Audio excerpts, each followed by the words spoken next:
5, 4, 3, 2, Manchester 1, United have 0. reached the promised land. Yes, everybody. How are we doing? Good morning. I've even got a shirt on. That's what happens when Jim Ratcliffe comes in, making me do the shoulder shuffle. I'm not even hungover. I only had a couple of beers last night, but wow. Yesterday was a big day. As far as I'm concerned, you can talk about all your transfers. Well, we will later on in the show. We'll talk about Casemiro, Antony, Begovic, Pulisic, anyone else of it. I have no idea. We're going to cover all the transfer news later in the show, but it is all about the Glazers selling Manchester United. Make sure you do not lose focus on that. And that's the first thing I would say to begin this show today. Do not lose focus of the fact that Jim Ratcliffe has come out and said that he wants to buy Manchester United. No matter who we sign, no matter what happens, that has to be the focus of all Manchester United fans. This is what we've been waiting for. For so long, that door has been bolted shut with 4, 5, 6 different locks. Now that door is starting to open. There's a little bit of light creeping through the edge of it. Of course, it's not going to happen quickly. That's the first thing I would say as well. But we're going to speak about it this morning. Who's down here in the comments? There's lots and lots of you joining in. And look, this is a time to really have a big smile on your face because it's been a terrible summer. But I tell you what, in the context of the fact that the Glazers have been preparing to sell, kind of makes a bit more sense, doesn't it? Who's down here? Wayne and Stephen, I can see you on Facebook. Good morning to you. Daisy, Matt, I can see you there. Alex and Al. We've got Paula. We've got Josh. I can see you there, buddy. How you doing? Charlie. Vicky, I can see you there this morning too. And also, actually, before I forget, because I thought it was a very nice message I received. I do actually listen to your messages. I didn't know whether I was going to remember, but I managed to. I'm just going to quickly get her name. I've got a message. I've got a DM from Georgina asking for a shout out for Kieran. So big up to Georgina and Kieran, who both watch the show. Thank you very much to both of you. I did remember. I managed to remember. Go on me. I just gave myself a little round of applause. Anyway, but look, I had such a big smile on my face yesterday. Yesterday, from waking up to like, really? Elon Musk is tweeting about Man United. I was like, crying out loud, man. Like, could we get any more? Could we become any more of a meme? And then it went into my show in the afternoon where I explained in detail Swiss Ramble's fantastic thread on the financials of Manchester United. Just use that as the evidence. Just anybody who doubts the Glazers, just point them in the direction of that video. That's the purpose of that video, is to give you the ammunition that you need to bring people towards the cause. Because this is a time when everyone's got to come together. Everyone's got to come together. And the protests on Monday, I cannot wait for it. It's going to be momentous. The energy behind that protest. I mean, look, as I said, like, fantastic job that the 1958 have done in mobilizing and continuing regular protests. But this is a consequence of it. We've reached this situation now where Jim Ratcliffe has been smoked out. And look, I've spoken about the Michael Knighton situation. I don't think he ever had the money. I don't think the consortium ever had the money to buy the club when it was presented that they did. And I think that was why we all had fair questions about it. But ultimately, it's probably somewhat, even if it's only a percentage, 1 or 2 or 3, it's helped in smoking Jim Ratcliffe out. So I can't consider it a massively, completely negative thing. So the society down there saying, do it anyway, People's TV. Can't wait to get Barry on that bus. Sam, do transfers even matter until we get these filthy Glazers out? How do you feel about Pulisic on loan? No, transfers don't matter. But ultimately, we need our man here. By the way, I don't know why I pulled up Jim Ratcliffe there. I mean Eric Ten Hag, to have support. And I will speak about that a little bit later in the show. What you're saying, Pralad, you're saying I'm for the Glazers out, but how is it their fault for mistakes the players make? Example, De Gea's mistaken. This is Pralad. That's just a case of you looking in it's called root cause analysis. All right, you Google it after if you want. The players at Manchester United are a product of their environment. You've seen how many players. Jadon Sancho, man. Jadon Sancho is not a bad footballer, but he's become a shadow of himself at Manchester United. It's the players are products of their environment. All right. Liverpool players who go to Liverpool become better versions of themselves because of the situation the players are surrounded by, the coach, the environment they're in. Manchester United, all the players are getting enveloped, not enveloped. Said that yesterday. My mum had a go at me for that one. Cheers, mum. but they become a product of their environment. They suffocate from the pressure. So if you want to try and focus on the players now, you can do that all you want. But the Glazers are you've got to cut the head of the snake off. The Glazers are the Hydra. Avram, Joel, Ed. Is it Darcy? I don't even know the names of them. Sean, you sound I've enjoyed your content for a few months, mate. Have a beer, mate. Cheers, Sean. Honestly, I can't tell you, ladies and gents. I'll say it quickly here.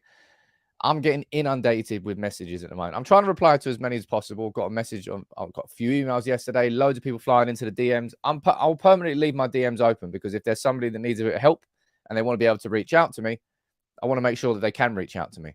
But I do genuinely try and listen to as much of what you say. This is a genuine community that's being built. And I think there are some, and trust me, this isn't me throwing shade at anybody. It's just in general, some communities on YouTube aren't genuine communities, in my opinion. And genuine, I mean this. This is not shade at anyone. This is not shade at Goldbridge, or I know that people are going to try and put two and two together. But I'm just very proud of what we build here, what we built here, and what we're building, because we're getting. This is the end game. This is what we've been waiting for. This really is what we are waiting for. I'm going to bring a video out at lunchtime today on Jim Ratcliffe, a pure, informative video on Jim Ratcliffe. What's been his business career path to date? How much money is he worth? How has he been involved in sports elsewhere? Has he had any success in being involved in sports? What issues has he? I'll bring that all to you in a video that's going out at lunchtime today. And then later on this evening, I'm going to be doing a video on the transfers. You can't ignore the transfers. The priority is certainly with the Glazers and with Jim Ratcliffe, but we have to juggle all these things at once. It's absolutely wild. Danny, I would completely agree with you there. It really is the case. That protest on Monday, the protest on Monday is going to be absolutely.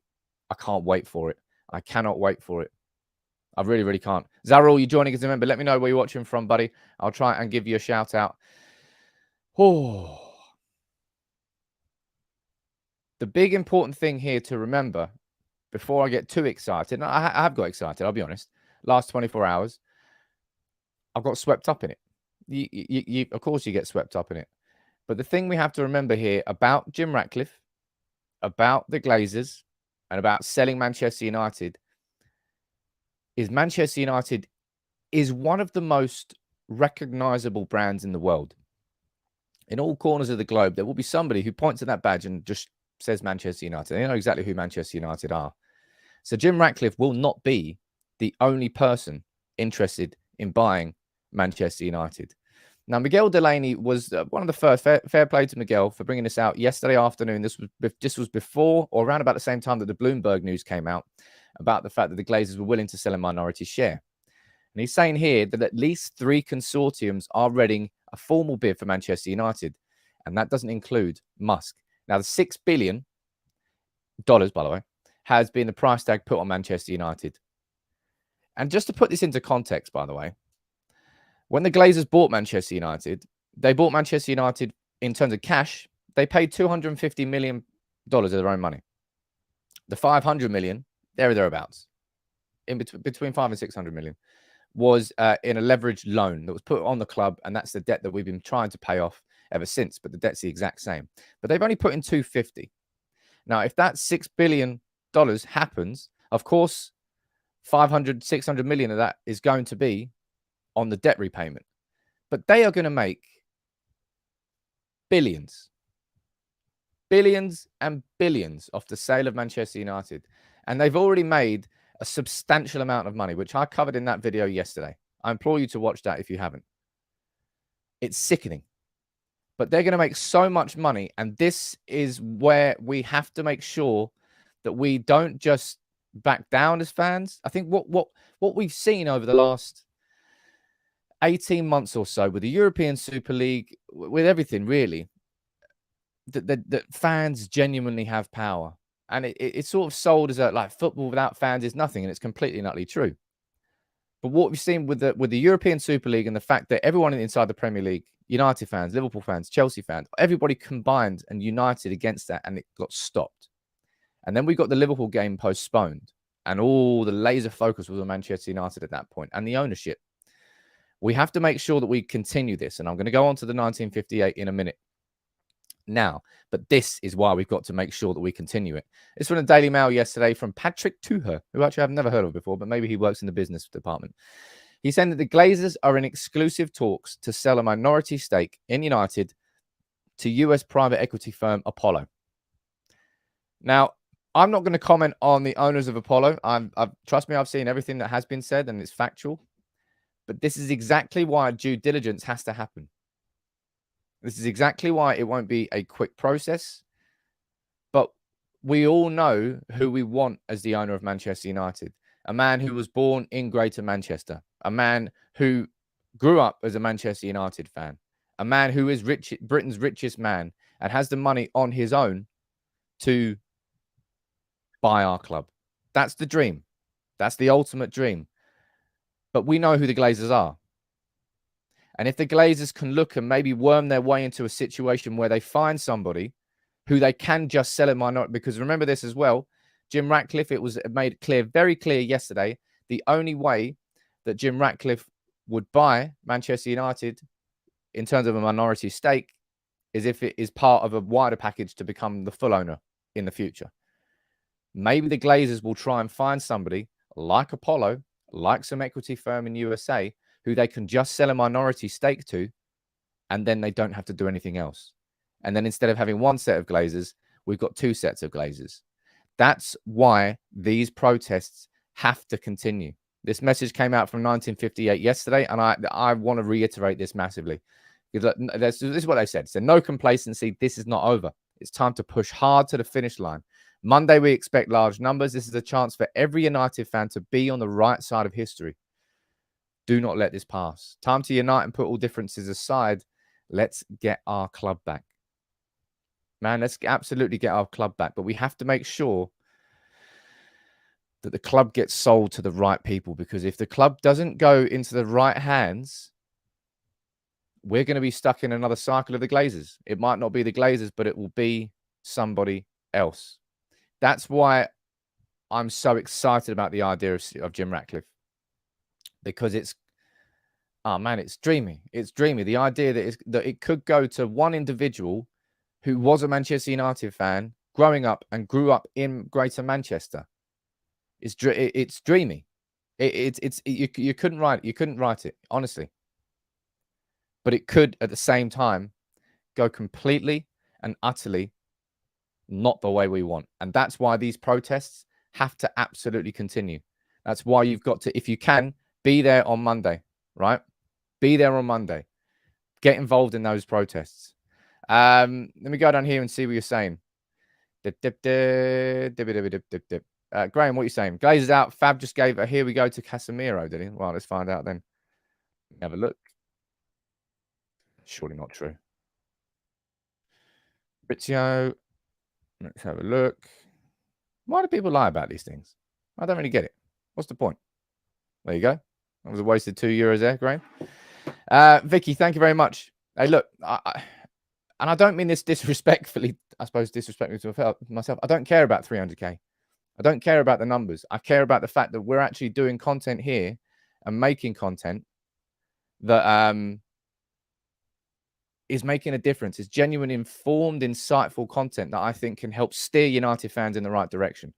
That's always been my purpose, and that is what is coming here next. And I'll tell you what, this is something I agree with as well. Look, Manchester United supporters trust, right? You can have your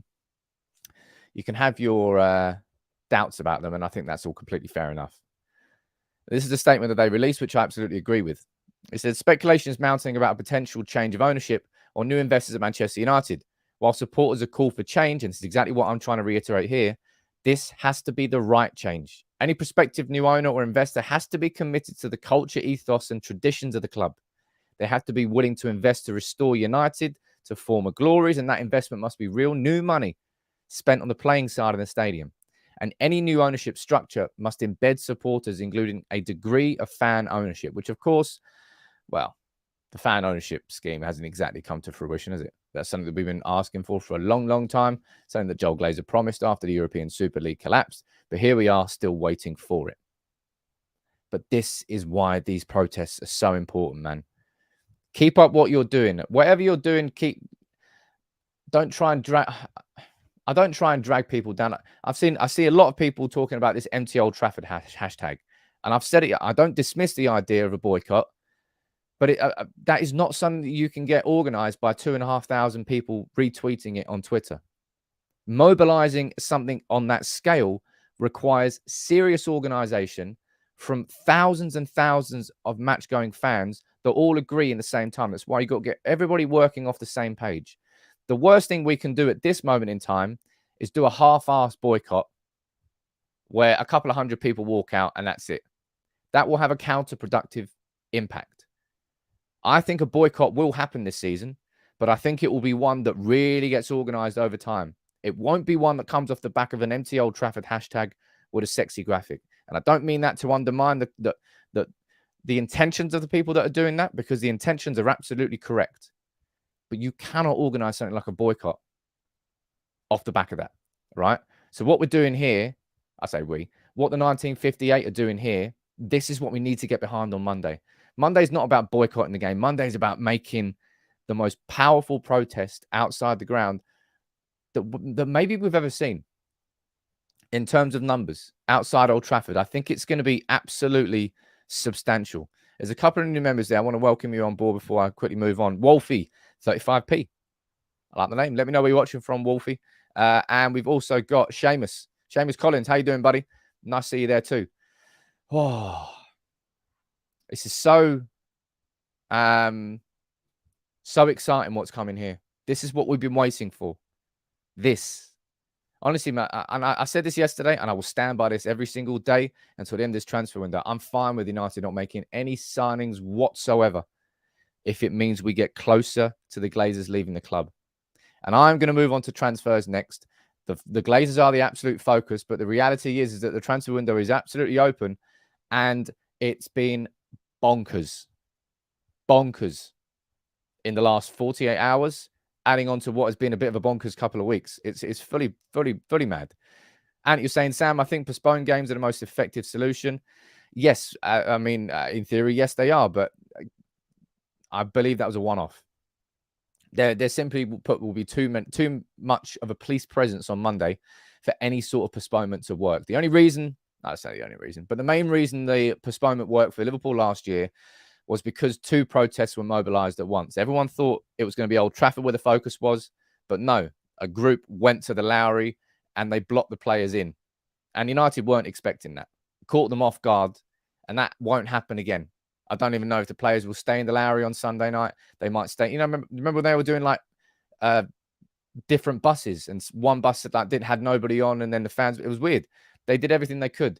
I don't think we'll be able to get another game postponed because I think the police presence will be too much. But we will continue to do everything we can. And as I say, it goes to show that fan power is a real, genuine thing. And do not underestimate it, man. Do not underestimate it. And it's brilliant watching this. It's brilliant watching this, because if United fans had sat there complacently and sort of accepting it, I don't think the Glazers would be sort of being pushed into this funnel, I suppose. As I say, the pressure, external pressure has never really fazed the Glazers too much. But now the external pressure is happening at the same time, when from a business sense, it kind of makes sense for them to sell the club as well.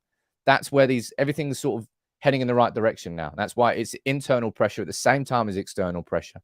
But we've got to keep the pressure on, man. We've got to keep the pressure on. That's one thing I would absolutely implore. Jamie saying if you weren't in Australia, you'd be there. I'm sure you would, man. I'm sure there are thousands and thousands and thousands of United fans all across the world who absolutely would be there if they could. And I'm looking forward to being there. But do what you can. I'm sure getting it trending. Yeah, you can't underestimate the power of digital protests as well. They can all have an influence because they force conversations that we'll maybe never know about. Maybe they've been part of the team viewer conversations. I don't really know whether they have been or not. But keep doing what you are doing. That's just all I'm employing. I'm not trying to say that one person is better for somebody else simply because they can physically go to the protest or because they can do something else. I'm not any bigger than or more significant than anybody else just because I've got a channel. Everybody just do what you can do. Because to this point, it's all been part of this energy behind it. And it's working. Working to the point where we've got the man that we need, the potential saviour of Manchester United. And Jim Ratcliffe has laid his cards on the table. It's exciting, man. It really is. Ray, thank you very much, dude. What you said. They say whatever or whoever owns Manchester United, we must remember that results on the pitch matters more. Nothing hurts me more than seeing us getting thrashed under new ownership. Then we've got nothing. I mean, of course, that's what we're aiming towards. The reason we want new owners is not simply because we hate the Glazers, because we want to see our club being successful again. Absolutely. That's something that we all know. But that can't happen without the owners getting out of our club. And it's all part of the same process. And it's something that I was going to say later on in the show, but I will say this now. And I really, really want to reiterate this point, right? Let me pull this up, because I mean this with every fiber of my body. Do absolutely everything you can to support Erik ten Hag. Because if he can weather the storm we're about to go through and he comes out the other side of it with new owners who support him and support the club's ambitions, then genuinely, we are looking at the beginning of a new era for Manchester United, and Erik ten Hag being the man steering us in that direction. I absolutely unequivocally support Erik ten Hag. What he's trying to instill is a new system, which, just simply put, can't be made up of the parts that he has. He's like, it doesn't fit. It's like trying to put a key in a lock that doesn't turn. You can try everything you want. You can lube it up. You can turn it upside down. You can do whatever it's still not going to open that lock until you get the right keys, until you get the right players in. You won't unlock Ten Hag's system. It's effectively what we're seeing is the players at loggerheads, because simply put, they don't want to do it, or maybe they don't want to do it, or they're not capable of doing it. There's a blocker somewhere. But support Ten Hag, man, and everything that he is doing, because if he can't, I can't feel sorry for him. He's put his whole ambition on the line, and he's walked into the club, and after 17 years of protests against the Glazers, 3 months into his tenure, the Glazers are open to selling a minority stake, and Jim Ratcliffe wants to buy the club. It's seismic what's going on at the club at the moment, and it's happening to him. So support him. Don't start. I've seen it. People are starting to question his tactics, question his substitutions. People, look at the long game. Really stop focusing on a game-to-game basis. I'd rather go through a painful season where we finish 11th if it means the Glazers get out of our club. I genuinely mean that from the bottom of my heart. I really, really do. So I'm just imploring everyone just to support him. Don't get caught up in the game-to-game basis. Look at the bigger picture. And the bigger picture here is the Glazers leaving Manchester United and this man taking over. That's the bigger picture. Wolfie, watching from Dole, Scotland. Hoping Sir Jim does buy United and make us great again. Thank you very much, dude. I was in Scotland 3 days in Glasgow. It definitely wasn't dull there. It was like Costa del Glasgow. It was hot as hell. David, I just hope your theory about the flatlining of business side holds true and we can get rid of them. Hey, David, honestly, I don't think we would be in this position if that theory wasn't true, because it's not a theory. It's proven. There's 6 years of accounts. Man United's commercial growth has completely and utterly stagnated and flatlined over the last 6 years to the point where it cannot change without investment. And that's why the conversation here is being had by the Glazers with other equity firms as well about selling the club. But Jim's in the game. Jim's in the game. Ray, you're saying 100% support Ten Hag because he has to build a new side. He does, man. And he needs all sorts of support. Trev, you're sitting here. It's a good question, actually. You think the class of 92 will get involved? Well, Ryan Giggs is otherwise occupied. Paul Scholes says, I mean, he's had influence, but not particularly. He's just kind of moaned. David Beckham is David Beckham, and he's busy out there with Inter Miami. Gary Neville is the one that could have an influence, and I would say Rio Ferdinand. Both of those at this particular moment in time could definitely have an influence. But I suppose let's see what happens next, because these last 24 hours have been crazy. I've seen reports that former players, maybe it was a class of 92, were involved in helping Jim Ratcliffe decide to reach this point. At that point, it's just pure speculation. But everybody, this is what we've fought for. This is the beginning. Actually, no, it's not what we fought for. But now we're at the table. We've been let in the room. The door is ajar. And the fans just have to push it open and make sure that door stays ajar and it doesn't slam shut again. That's why the protests on Monday are absolutely involved. Sorry. I'm reading the comments at the same time. That's why the protests on Monday are so important. Danny, you're down there saying you're going to the toll gate. Yeah, I'll be there. I'll be there at the toll gate. I'll be there for 6. So if anybody's going there, I'd love to meet you. I'd love to get involved. It's just, this is what for years, I can't remember what the first video I've done here on this channel.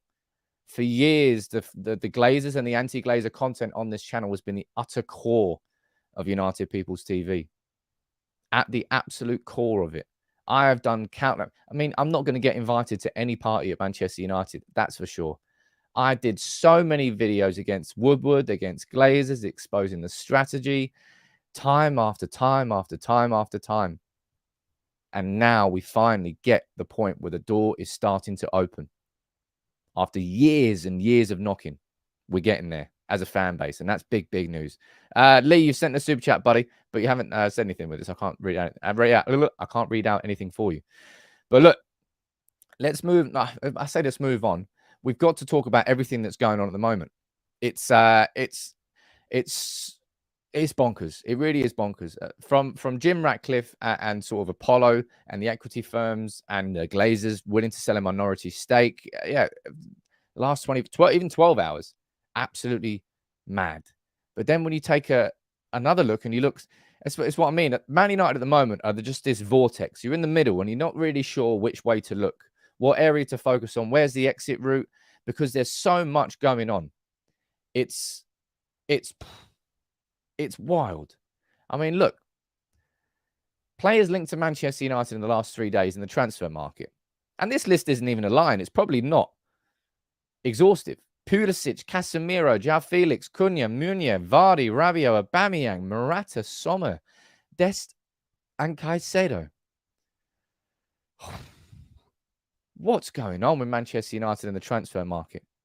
Honestly, it's crazy. Darren, I hope this is true, right? I really hope this is true.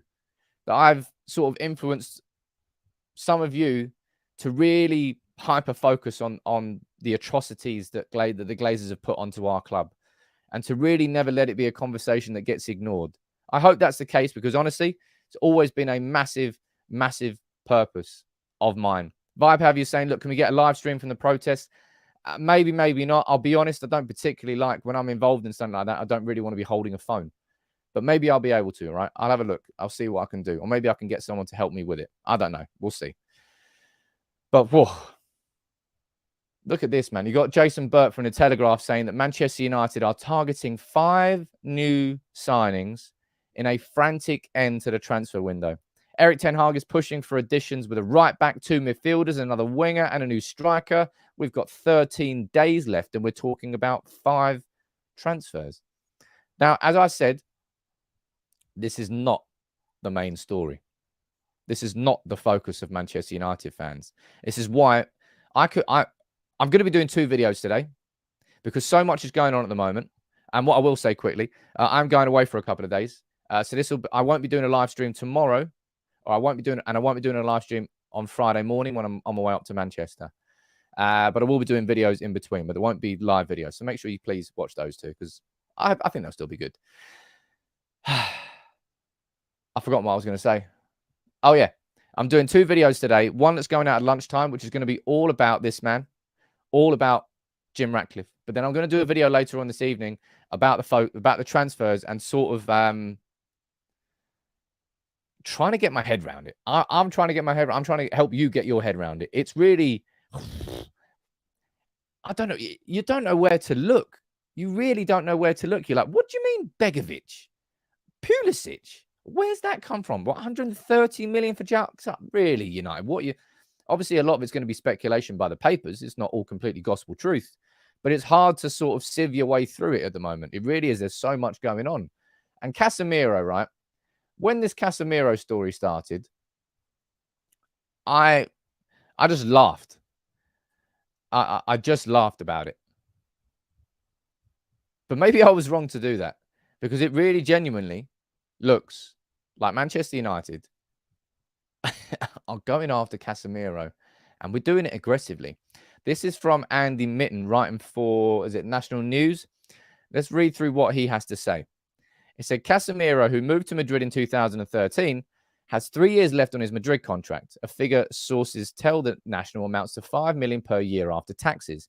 But it's up to Casemiro to get his head around the time of his time at Madrid being over. United's offer is believed to be substantially more than his current deal and would run for 4 years. Now, there's actually been separate reports, not confirmed. It's still speculation at this point, suggesting that we're willing to double Casemiro's wages, which kind of reeks of the old Manchester United poor policy. But when you're panicking like this, we're panicking. Do you think Casemiro will sign? Type yes or no in the comments. I know what my answer is. I want to know what your answer is. But there's more information here from Andy Mitten on the Casemiro situation. He says this. He said, United have yet to contact Real Madrid, but the player and his agents are aware of the interest. They are not quashing it. It would be for the player to accept United's offer and then tell Madrid not to demand a prohibitive figure to sell him, like they did when Modric and Inter. The Nacional understands that Casemiro is yet to decide. One key factor is if Casemiro feels he's going to be a key starter for Madrid in the next 2 to 3 years, like he is now.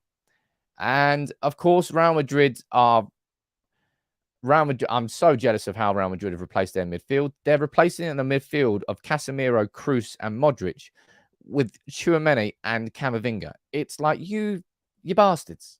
Like, we can't even replace a midfield from years ago, let alone what you're doing. And Casemiro has been a key part of that. Of course he has. But now that Tchouaméni's on the scene, there's a new kid on the block. And he's at a position where, I don't know. Maybe he's got to think about it. Let's go down here. Matthew saying, look, love the Casemiro. I love it, man. Geez, Casemiro, he's got to be up there in your top 3 defensive midfielders, right? Surely, in the world. He's saying, but the proposed terms of the deal worry me. Go and sink the club even further. Seems like United are playing career mode. Yeah, it seems like United are playing career mode. It's coming to the end. They got drunk in the first couple of months. They're like, crap, we need to make some signings. Right, lads, I've got it covered. Let's go. Let me see what you're saying down here in the comments. You're saying no. Casemiro is another Schweinsteiger? No, he's definitely not another Schweinsteiger. Absolutely not. I don't think so anyway. Casemiro is absolutely top quality. Like really, really top quality. And he's still got legs left. When we signed Schweinsteiger, that was years too late. Lots of you down here, I'll be honest. It's quite... I think a lot of you down here are on the same wavelength as I am. I mean, not all of you. Matt Antony actually don't want him. Casemiro would be us just saying, you know what, Frankie de Jong, we tried. We absolutely tried, but that was a misguided prospect. And maybe I mean, I'm sure people can dig up some serious stuff of me saying things about de Jong that I don't particularly want to see again. But Manchester United were absolutely convinced that de Jong would sign. Us going after Casemiro at this point is absolutely an acceptance that may or probably won't happen. For me, the Casemiro situation just gives me Sergio Ramos flashbacks, in my opinion. A sort of a player that Madrid, on paper, doesn't particularly want to sell. But if you come in with an outrageous offer, they're like, okay, right, we might consider it. And then he'll just sign a new contract. Apparently, he's already signed a new contract. I don't know. I personally don't think it will happen, but let's find out. And of course, it's when you take into the context of what's been going on behind the scenes, the Glazers, this isn't just like speculation anymore. The Glazers are having investment talks about people buying parts of the club. So when you look at our spend this summer, our inactivity, our resistance for transfers, a lot of it makes more sense. A lot of it makes more sense. So the idea now that we're going to go and spend 70, 80 million on Casemiro and double his wages, you'd be like, it kind of doesn't really tie in. It kind of doesn't really make logical sense. Hey, look, I'd be happy to be proven wrong. Would I take? Of course I would take Casemiro. I would worry about the wages he was on. I would worry about what that would do inside there. But geez, man, you think I'm not going to be excited about signing like one of the top 3 defensive midfielders in the world? Come on. I've been crying out for a signing in that position. And if you think about it from a logical perspective, Casemiro and Fred, it works for Brazil. Why couldn't it work for Manchester United? It's just an interest. Lots of you saying that Casemiro signed a contract last season. Well, there you go. So he won't be signing a new contract. That means his value is protected. It means it's going to cost a lot of money. But it's not just Casemiro we're talking about with this major transfer. This is why I'm going to have to do a video on the transfers later this evening after I've covered the more important news of Jim Ratcliffe first. And that's Antony. Fabrizio Romano here last night saying that Manchester United plan to go in for Antony again before the end of the window. Deal considered more than difficult as Ajax want to keep him, but United will try again. Cody Gakpo remains the easier option on the list. But of course, we know that he is involved in the Champions League playoffs with Rangers against PSV, and their second game doesn't happen for 6 days. So if Cody Gakpo happens, we can't really do anything until after that game happens. But Man United, if we're going back in for Antony, I'll be honest, I don't think it's going to end in a nice conversation.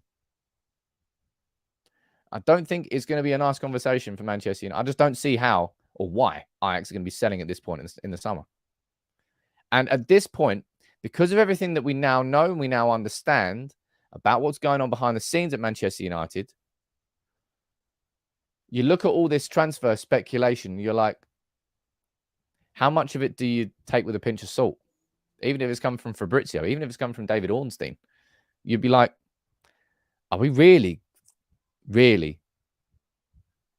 after all this summer, posturing, holding back, are we really going to go and then offer 80 million euros to Ajax for Antony? It doesn't make any logical sense. Are we really going to go and offer 70 million for Casemiro? That one you can understand a slight more logic if we're reversing away from the Frenkie de Jong deal, it's switching conversation to Casemiro. I don't know. I just can't see it happening. But look, it's not just these two. And this is the wildness of it all. I covered it there at the start. All these different players linked to us. And then you got separate reports out in Spain. I mean, come on, man. We have not offered 130 million for João Felix. Christian Pulisic, Andy Mitten this afternoon, saying that Manchester United are considering a loan for him. And I'm like, what's that name? Is that Chris?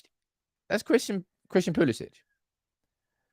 Decent enough player, absolutely horrendous injury record. Christian Pulisic. I'm like, what is going on? And then raising the Christian Pulisic confusion, we're having a conversation about Asmir Begovic. Dude, Jan Sommer, I can understand a little bit more, I think, than Asmir Begovic. We've already got Tom Heaton. Why are you going to go after Asmir Begovic when Tom Heaton is... He's basically... He's a Begovic level. He's a Begovic... That's a pointless conversation, in my opinion. Just stick with Tom Heaton if you're going to go after Begovic. And then on top of that, I mean, I knew I was going to tweet about it as soon as as soon as all these transfer stories came out. I said, look, I guarantee you we get some sort of link to Aubameyang in the next 2 days. Bingo, bango. We have been linked with him. But Aubameyang's going absolutely nowhere near Manchester United. Let's not be beating around the bush. But it all goes back to what I said earlier in this stream. Going back to what I said about the Glazers, support this man, right? I don't want to hear or see any United fans going crazy if we lose to Liverpool on Monday, if the performance isn't there. I do not doubt his coaching credentials. I doubt his ability to be able to put that influence and that coaching influence in a club of Manchester United's size. Yes, I do. Of course, there are doubts and fears, which I'm sure you share too. But you have to give the man leeway when he's swimming upstream. He's not just swimming upstream at Manchester United. It's like everyone's actively standing on his head and trying to drown him. Like, he's getting no support whatsoever. The board is now backing out and trying to sell. So how are they going to give him the signing he needs? He's got John Murtough, who really hasn't done his job properly. And he doesn't have a scouting department that he can go and rely on. The only people that he can rely on inside that club are Steve McLaren and Mitchell van der Gaag. Anybody else? Doubts. Confusion. Ten Hag is the right man. And I will absolutely stand firm on this. There's a video I want to say here. Big shout out to Bet Victor for supporting United People's TV. I want to pull up a video that they've had this week because it's a conversation about Erik ten Hag. So just have a little snippet here and listen to what Adam had to say. I'm honestly fully behind the manager. I'm looking forward to seeing it. Of course, all right, maybe he made a mistake or two in selection or something like that. But ultimately, I think what he's asking of these players isn't isn't the wrong thing. I think he's just got idiots trying to carry it out. I mean, when you yeah, but that's his fault, though, isn't it? If you ask, if you need to solve a complex mathematical equation and you ask an idiot to solve it for you, you mentioned Cristiano, but who else has he got? Like, you mentioned Cristiano Ronaldo earlier. Like, he would probably love to be able to go, you know what, Cristiano, just do one, please. No. And then he does that, and we got no striker. Yeah, honestly, I'm trying to solve. Replace Cristiano Ronaldo with a striker. I'm trying to solve getting to Mars, but I'm not coming to you boys for it. Like, with the greatest of respect. We want to. Look, you can see Paul Machin there, of course, Liverpool fan. That's what they're going to try and do. Everyone's going to try and twist the knife permanently and constantly with Erik ten Hag now. So if I do have any sort of influence here on United People's TV, I really want to implore you, do not get involved in that. Do not be, look, have the frustrations about performances, have frustrations about tactics and so, yeah, question things, yes. But don't try and run over Erik ten Hag at the moment, man. He needs our support, seriously. Right now, more than ever, we've got light at the end of the tunnel. And this man is definitely part of that, right? So there's a link in the description of the video. I would encourage you to please click on that link, go over there and just drop a like on the comment that I've left on there. It will help. It will show Bet Victor that the community here engages with the content over there and they can continue supporting us and helping the channel grow. And I can keep doing more giveaways. I've done a giveaway last week. I need to do more giveaways. I definitely will be. There's a super chat that came in there. Let me read that out. I don't want to miss it. Dave saying, Jim is from Failsworth, town next to Newton Heath, where United started all those years ago. Not just an owner, but a supporter and a local, a dream option. You couldn't have said it better myself there, Dave. And as I said, my focus here is definitely going to be on Jim Ratcliffe today. My focus is going to be on explaining to you everything about Jim Ratcliffe, what he's done in his career to date, what sports teams he's been involved in, how much he's worth, because it's these sorts of things that we have to start understanding.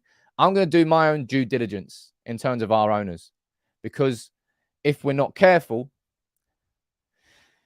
Manchester United could be sold into the wrong hands and we could be stuck with Glazers V2. Now, that cannot happen. Now, hopefully that will not happen. So we have to make sure that we do our due diligence as fans, and we'll speak about Jim Ratcliffe. I'll do that this afternoon. But look, thank you very much for all joining in today. As I said, the next few days are going to be slightly different content. I won't be here tomorrow. I'm going away for a couple of days, and then I'm going to be going to the game on Monday. So there'll be no live stream tomorrow. There'll be no live stream on Monday. I'm going to have a video out at lunch today on Jim Ratcliffe. Later on this evening, I'm going to be doing a video on the transfer madness. I have to cover it. I have to speak about it. It's just crazy, but I want to speak about Jim Ratcliffe first. Tomorrow, I'll be doing my predicted 11 for the Liverpool game. And then across the weekend, if things happen, I'll probably react to them, but they won't be live. They'll be shorter videos. Then I'll be going to the protests and the game on Monday. I'll try and see if I can do something about a live video from the protests. If I have the signal for that, that'll be a cool thing to do. But if not, I don't know. Just follow me on Instagram. Check us out on Twitter. Thank you very much, everyone, for everything. Honestly, man, like, we're here now as a community, and I say this together as a community. We're here at a point where we've not been able to get to for decades. Not only are the Glazers considering selling, but we have the richest man in Britain, a Manchester-born Manchester United fan in Sir Jim Ratcliffe, who wants to buy the club. We've got our prospective owner at the same time as we've got our owners trying to sell. This is what we've been waiting for, right? So make sure you do what you can. Keep your protests up. But look, I'll be there on Monday. If you're there, come say hello at the toll gate at 6 o'clock. If not, let's just watch us beat Liverpool and go above in the league. It's easy. It's so easy. So easy.